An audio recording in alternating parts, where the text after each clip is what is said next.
بسم الله الرحمن الرحيم. سبحان الذي أسرى بعبده ليلا من المسجد الحرام إلى المسجد الأقصى الذي باركنا حوله لنريه من آياتنا إنه هو السميع البصير. وآتينا موسى الكتاب وجعلناه هدى لبني إسرائيل ألا تتخذوا من دوني وكيلا ذرية من حملنا مع نوح إنه كان عبدا شكورا. وقضينا إلى بني إسرائيل في الكتاب لتفسدن في الأرض مرتين ولتعلن علوا كبيرا فإذا جاء وعد أولاهما بعثنا عليكم عبادا لنا أولي بأس شديد فجاسوا خلال الديار وكان وعدا مفعولا. ثم رددنا لكم الكرة عليهم وأمددناكم بأموال وبنين وجعلناكم أكثر نفيرا. إن أحسنتم لأنفسكم وإن أسأتم فلها. فإذا جاء وعد الآخرة ليسوءوا وجوهكم وليدخلوا المسجد كما دخلوه أول مرة وليتبروا ما علوا تتبيرا. عسى ربكم أن يرحمكم وإن عدتم عدنا وجعلنا جهنم للكافرين حصيرا. إن هذا القرآن يهدي للتي هي أقوم ويبشر المؤمنين الذين يعملون الصالحات أن لهم أجرا كبيرا وأن الذين لا يؤمنون بالآخرة أعتدنا لهم عذابا أليما. ويدعو الإنسان بالشر دعاءه بالخير وكان الإنسان عجولا. وجعلنا الليل والنهار آيتين فمحونا آية الليل وجعلنا آية النهار مبصرة لتبتغوا فضلا من ربكم ولتعلموا عدد السنين والحساب وكل شيء فصلناه تفصيلا. وكل إنسان ألزمناه طائره في عنقه ونخرج له يوم القيامة كتابا يلقاه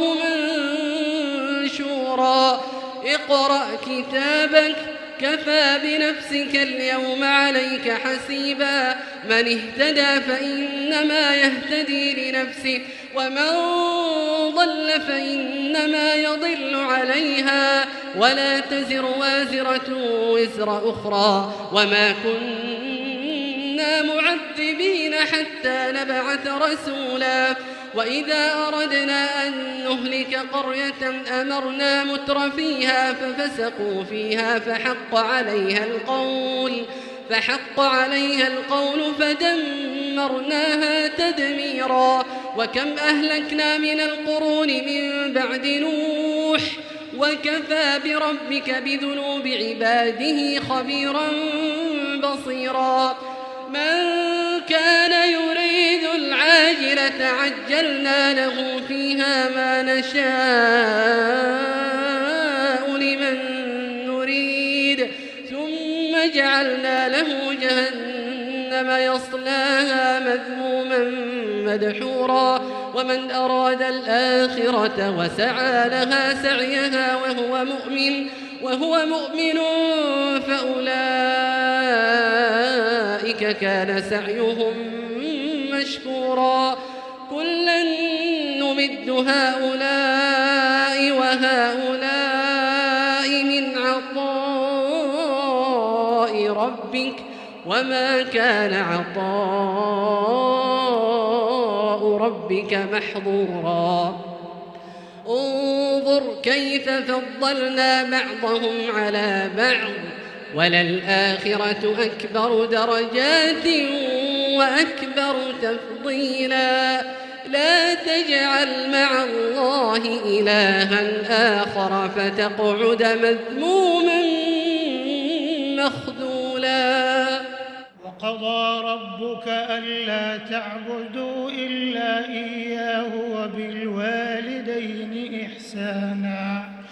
إما يبلغن عندك الكبر أحدهما أو كلاهما فلا تقل لهما أف ولا تنهرهما وقل لهما قولا كريما واخفض لهما جناح الذل من الرحمة وقل رب ارحمهما كما ربياني صغيرا رب ارحمهما كما ربياني صغيرا ربكم أعلم بما في نفوسكم إن تكونوا صالحين فإنه كان للأوابين غفورا وآت ذا القربى حقه والمسكين وابن السبيل ولا تبذر تبذيرا إن المبذرين كانوا إخوان الشياطين وكان الشيطان لربه كفورا وإما تعرضن عنهم ابتغاء رحمة من ربك ترجوها فقل لهم قولا ميسورا ولا تجعل يدك مغلولة إلى عنقك ولا تبسطها كل البسط فتقعد ملوما محسورا إن ربك يبسط الرزق لمن يشاء ويقدر إنه كان بعباده خبيرا بصيرا ولا تقتلوا أولادكم خشية إملاق نحن نرزقهم وإياكم إن قتلهم كان خطأ كبيرا ولا تقربوا الزنا إنه كان فاحشة وساء سبيلا ولا تقتلوا النفس التي حرم الله إلا بالحق ومن قتل مظلوما فقد جعلنا لوليه سلطانا فلا يسرف في القتل إنه كان منصورا ولا تقربوا مال اليتيم إلا بالتي هي أحسن حتى يبلغ أشده وأوفوا بالعهد إن العهد كان مسؤولا وأوفوا الكيل إذا كلتم وزنوا بالقسطاس المستقيم ذلك خير وأحسن تأويلا ولا تقف ما ليس لك به علم إن السمع والبصر والفؤاد كل أولئك كان عنه مسؤولا ولا تمش في الأرض مرحا إنك لن تخرق الأرض ولن تبلغ الجبال طولا كل ذلك كان سيئه عند ربك مكروها ذلك مما أوحى إليك ربك من الحكمة ولا تجعل مع الله إلها آخر فتلقى في جهنم ملوما مدحورا أفأصفاكم ربكم بالبنين واتخذ من الملائكة إناثا إنكم لتقولون قولا عظيما ولقد صرفنا في هذا القرآن ليذكروا وما يزيدهم إلا نفورا قل لو كان معه آلهة كما يقولون إذا لابتغوا إلى ذي العرش سبيلا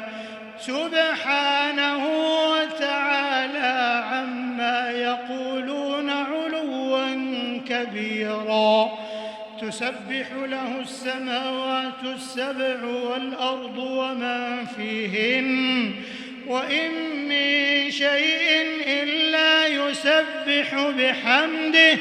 ولكن لا تفقهون تسبيحهم إنه كان حليما غفورا وإذا قرأت القرآن جعلنا بينك وبين الذين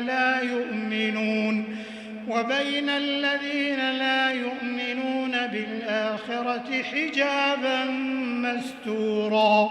وجعلنا على قلوبهم أكنة أن يفقهوه وفي آذانهم وقرا وإذا ذكرت ربك في القرآن وحده ولوا على أدبارهم نفورا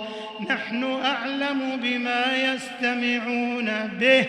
إذ يستمعون إليك وإذ هم نجوى إذ يقول الظالمون إن تتبعون إلا رجلا مسحورا انظر كيف ضربوا لك الأمثال فضلوا فلا يستطيعون سبيلا وقالوا أئذا كنا عظاما ورفاتا أئنا لمبعوثون خلقا جديدا قل كونوا حجارة أو حديدا أو خلقا مما يكبر في صدوركم فسيقولون من يعيدنا قل الذي فطركم أول مرة فسينغضون إليك رؤوسهم ويقولون متاه قل عسى أن يكون قريبا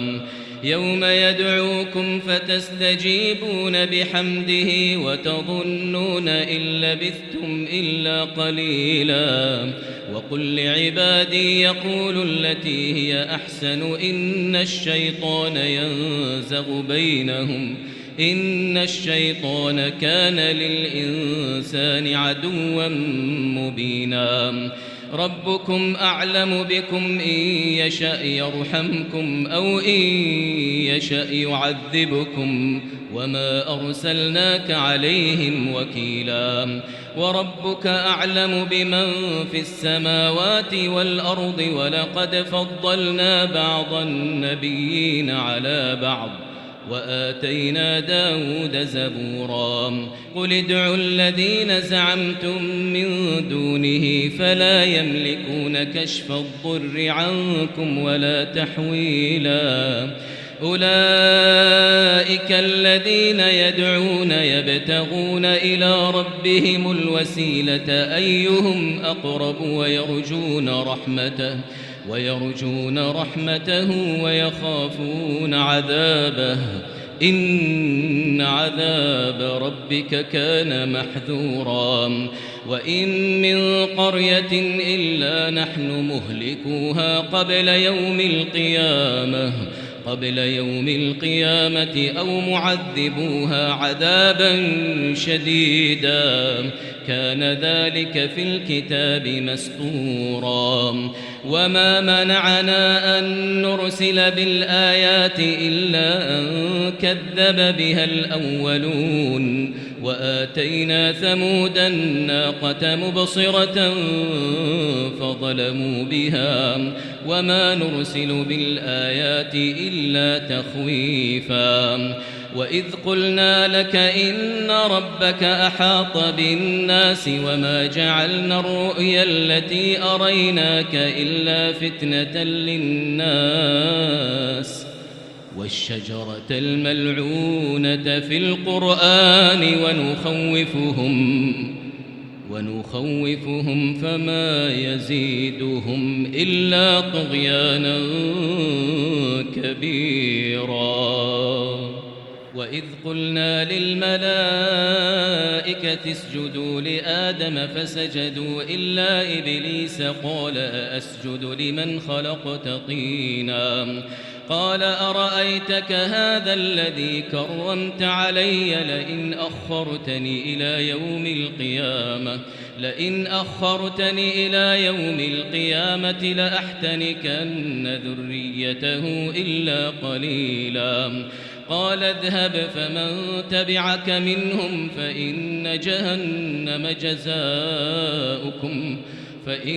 جهنم جزاؤكم جزاء موفورا واستفزز من استطعت منهم بصوتك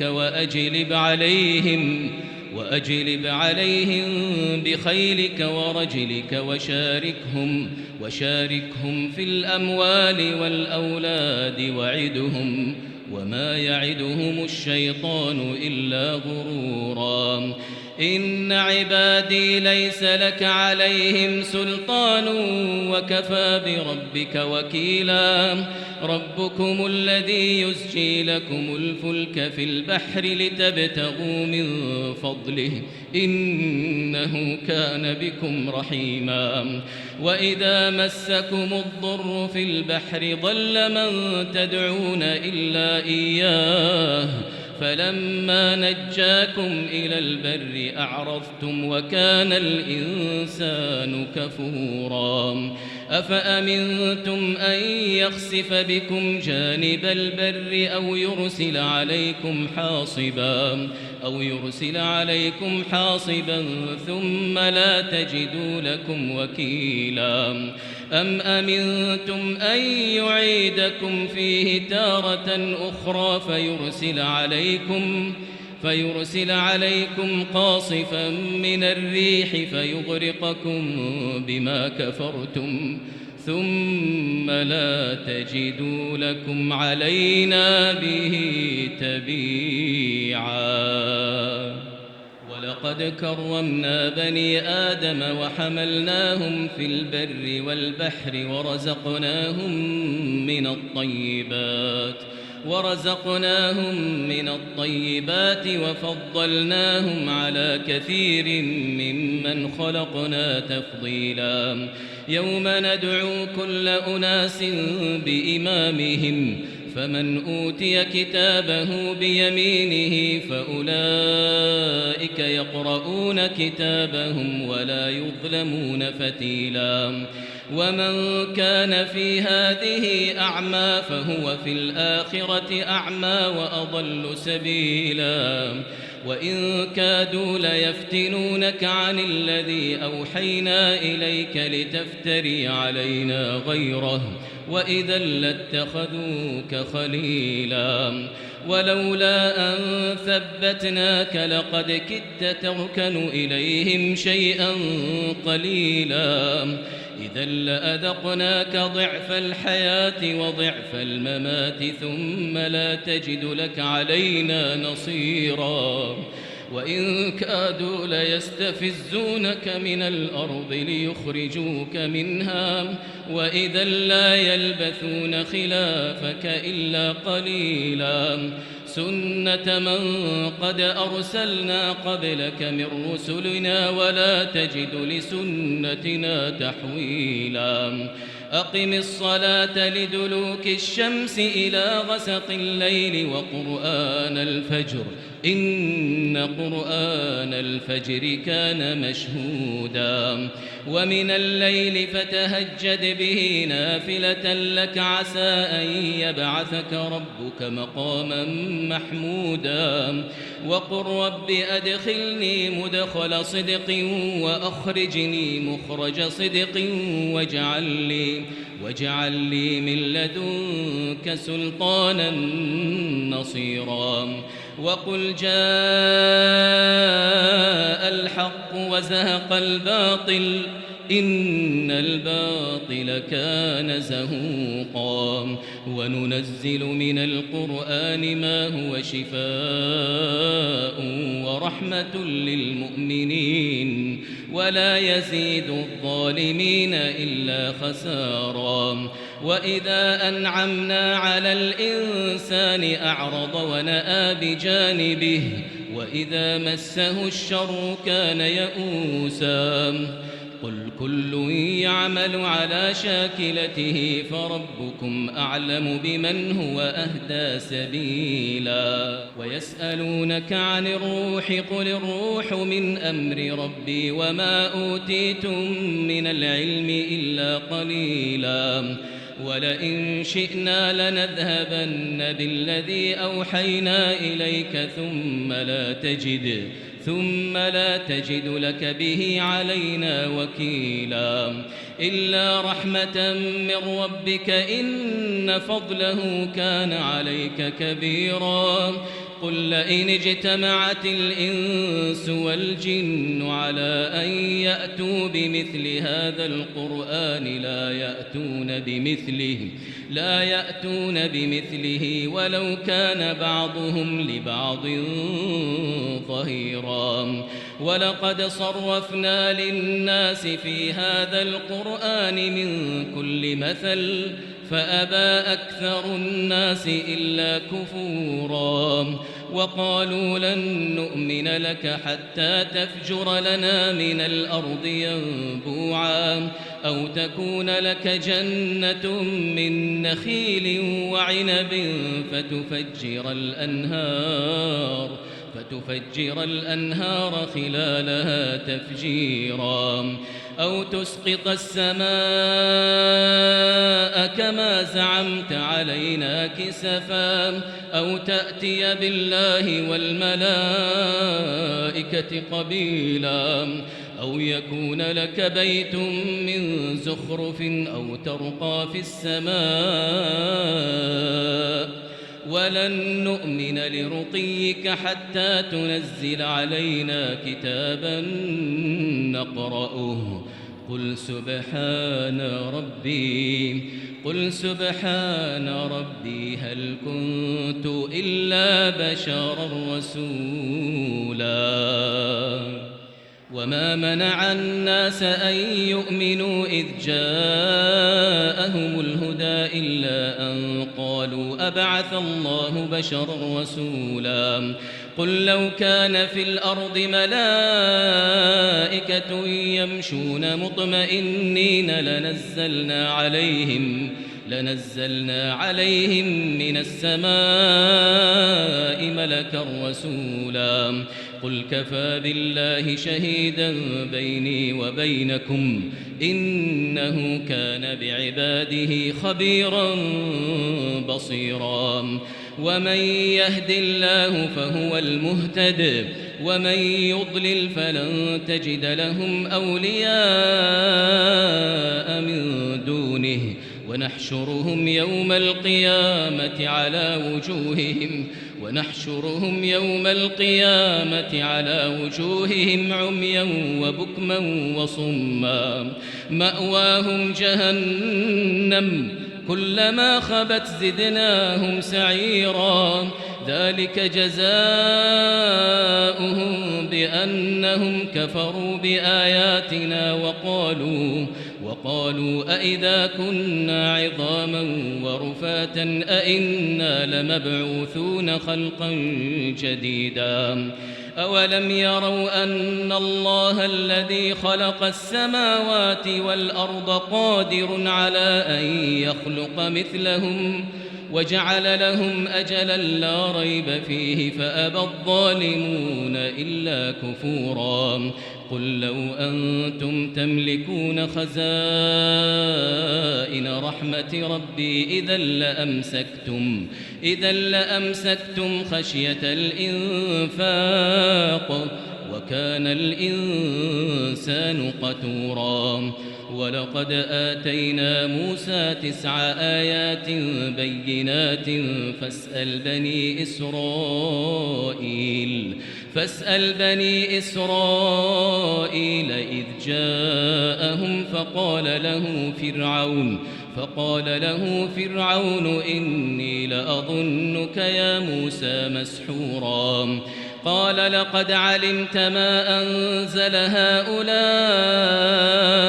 إلا رب السماوات والأرض بصائر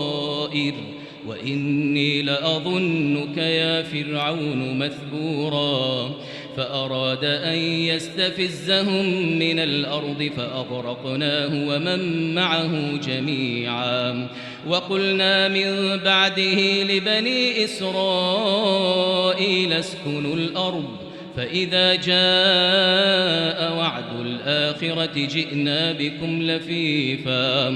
وبالحق أنزلناه وبالحق نزل وما أرسلناك إلا مبشرا ونذيرا وقرآنا فرقناه لتقرأه على الناس على مكث ونزلناه تنزيلا قل آمنوا به أو لا تؤمنوا إن الذين أوتوا العلم من قبله إذا يتلى عليهم يخرون للأذقان سجدا ويقولون سبحان ربنا إن كان وعد ربنا لمفعولا ويخرون للأذقان يبكون ويزيدهم خشوعا قل ادعوا الله أو ادعوا الرحمن أيما تدعوا فله الأسماء الحسنى ولا تجهر بصلاتك ولا تخافت بها وابتغ بين ذلك سبيلا وقل الحمد لله الذي لم يتخذ ولدا ولم يكن له شريك في الملك ولم يكن له ولي من الذل وكبره تكبيرا